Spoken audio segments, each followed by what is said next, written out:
do direito internacional privado. Já Goldsmith fala que o direito internacional privado é um conjunto de soluções para os casos jus privatistas com elementos estrangeiros, baseado nos respectivos elementos. E o conceito de Valery é mais interessante da gente observar, que ele fala que o sistema de regras jurídicas coligadas sobre a proteção do direito internacional, aplicáveis às relações de ordem privada entre nacionais, que tem seu nascimento na esfera dos movimentos internacionais. Ou seja, Valery vem trazer uma ideia que o direito internacional privado está relacionado a este conjunto de regras do direito internacional.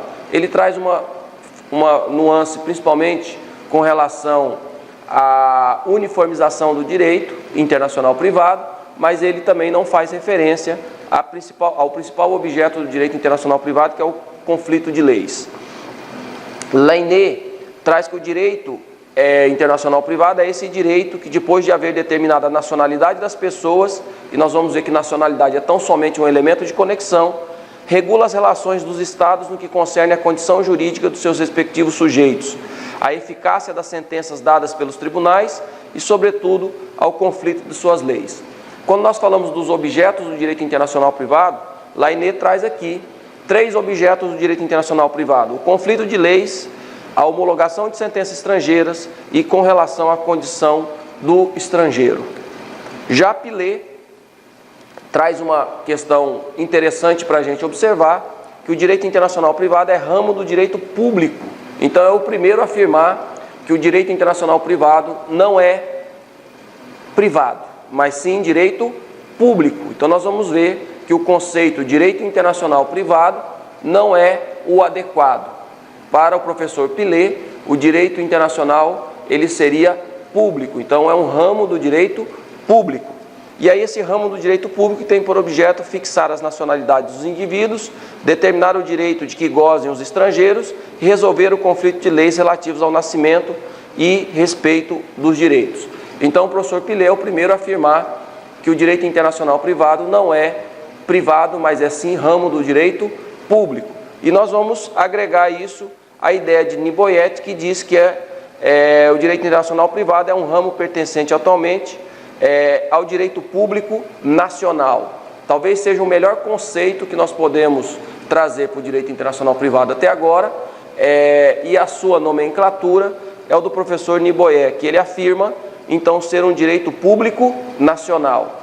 Então, a melhor nomenclatura para o nosso direito internacional privado, trazido até agora, é que é o direito público nacional. E o que esse direito público nacional cuida, né?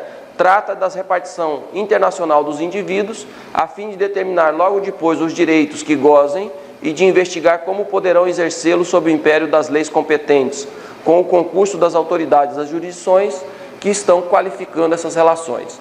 Então nós temos aí na ideia do professor Niboyet alguns objetos do direito internacional privado ou do direito público nacional, que é a questão relativa ao conflito de leis, ao direito dos estrangeiros e as questões sobre jurisdição e homologação de sentenças estrangeiras.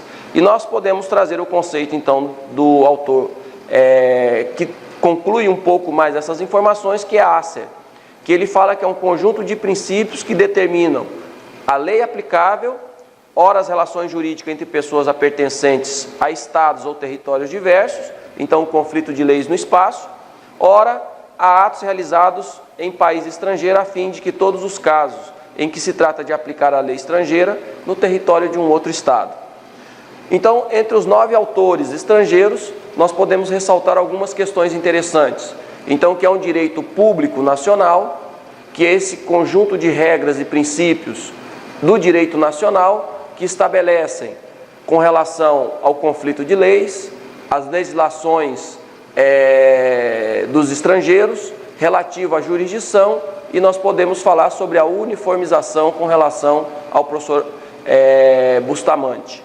Sobre os autores nacionais, nós temos o professor Amílcar de Castro, mineiro, que ele fala que o direito internacional privado determina, dentre as legislações de direito privado contemporâneo,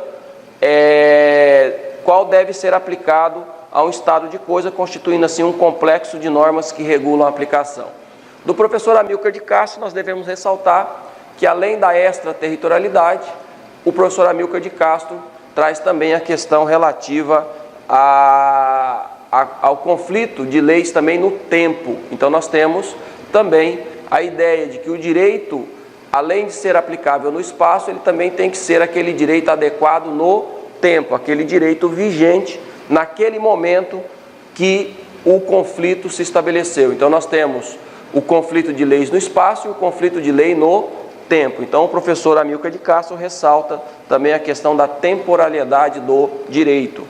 Já o professor da USP, das Arcadas, Luiz Antônio Gama e Silva, fala que o direito internacional privado é um conjunto de princípios sobre o qual a legislação aplicável à solução de relações jurídicas privadas que, por alguns dos seus elementos, entendem estar conflitante com o ordenamento de dois ou mais estados.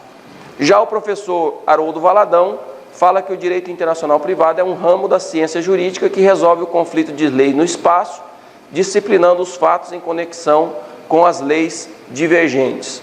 E nós vamos utilizar o conceito do professor Wilson de Campos Batalha, que fala que o direito internacional privado é direito interno e público. Então, nós vamos adotar essa nomenclatura como a melhor, como a mais adequada, complementando a ideia, então, que é um direito público nacional. Nós vamos falar que o direito internacional privado é de direito interno e público e indica a norma aplicável às relações em situação jurídica em que ocorra elemento estrangeiro. Então, o professor Batalha é o mais simplista para conceituar o direito internacional privado como sendo o direito interno público, que indica a norma aplicável às relações e situações jurídicas que ocorram com elemento estrangeiro. Então, o direito internacional privado, nós sabemos que ele não é internacional e nem privado. Ele é direito interno e público. E está carregado com uma característica de ser uma norma indicativa, ou seja, indica o direito que vai ser aplicável, não resolvendo o conflito, mas sendo uma norma tão somente substantiva. Tá? E nesse aspecto nós podemos observar que o principal elemento, então, o principal objeto do direito internacional privado trazido pelos autores até aqui é o conflito de leis, é a questão da uniformização do direito internacional privado, é a questão relativa ao conflito de jurisdições, a questão relativa à nacionalidade, e nós podemos observar que esses conceitos eles acabam perfazendo a abordagem dos objetos, e nós podemos afirmar que o direito internacional privado, então, é um ramo do direito público interno, que lida com as regras aplicáveis na coexistência de duas ou mais legislações públicas e que temos, então, que essas diversas relações dos indivíduos, eles podem trazer, então, um conflito de lei no espaço.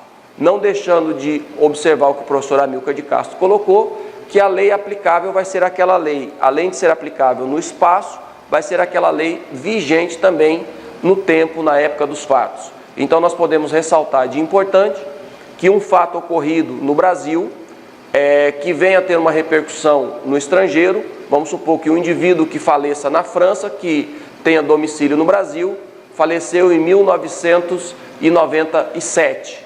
Então, qual direito seria aplicável? Em tese, seria o direito brasileiro, porque ele tem domicílio no Brasil. Mas qual seria o Código vigente em 1997? Qual o Código Civil vigente em 1997? Seria o Código Civil de 1916, que seria o aplicável, e não o Código Civil de 2002. Então, o conceito de direito internacional privado que mais se adequa à nossa realidade é aquele que é ramo do direito público interno, que trata sobre o conflito de lei no espaço, quando a relação jurídica dos particulares extrapola a fronteira de um único Estado, e que também aborda as questões relativas ao conflito de jurisdição, a direito do estrangeiro, homologação de sentença estrangeira e a uniformização do direito internacional privado.